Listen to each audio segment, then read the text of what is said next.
ବସ୍ତା ବିଦ୍ୟୁତ୍ ବିଭାଗ ପକ୍ଷରୁ ଜାତୀୟ ସଡ଼କ ସୁରକ୍ଷା ଦିବସ ପାଳିତ ହୋଇଯାଇଛି। ବସ୍ତା ଡିଭିଜନ କାର୍ଯ୍ୟନିର୍ବାହୀ ଯନ୍ତ୍ରୀ ରୁଦ୍ରପ୍ରସାଦ ରଥଙ୍କ ଅଧ୍ୟକ୍ଷତାରେ ବିଦ୍ୟୁତ୍ ବିଭାଗର ଅଧିକାରୀ ଓ କର୍ମଚାରୀମାନେ ଡିଭିଜନ କାର୍ଯ୍ୟାଳୟଠାରୁ ବାହାରି ଗାନ୍ଧୀ ଛକ ଦେଇ ରିଜନାଲ କାର୍ଯ୍ୟାଳୟ ପର୍ଯ୍ୟନ୍ତ ଫ୍ଲାଗ ମାର୍ଚ୍ଚ କରିବା ଓ ଡାକବାଜି ଯନ୍ତ୍ର ଦ୍ୱାରା ସଚେତନ କରାଇବା ସଙ୍ଗେ ସଙ୍ଗେ ଛକ ଛକମାନଙ୍କରେ ସଡ଼କ ସୁରକ୍ଷା ସଚେତନତା ସ୍ଲୋଗାନ ଦେବା ସହିତ ଗାଡ଼ି ଚାଳକମାନଙ୍କୁ ଗୋଲାପ ଫୁଲ ଦେଇ ସଡ଼କ ସୁରକ୍ଷା ସଚେତନ ବିଷୟରେ ଅବଗତ କରାଇଥିଲେ।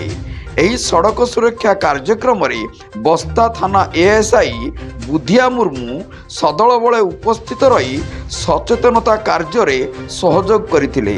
ବସ୍ତାରୁ ଶିରିଷ ଚନ୍ଦ୍ର ମହାନ୍ତିଙ୍କ ରିପୋର୍ଟ, ଜନତା ଏକ୍ସପ୍ରେସ୍।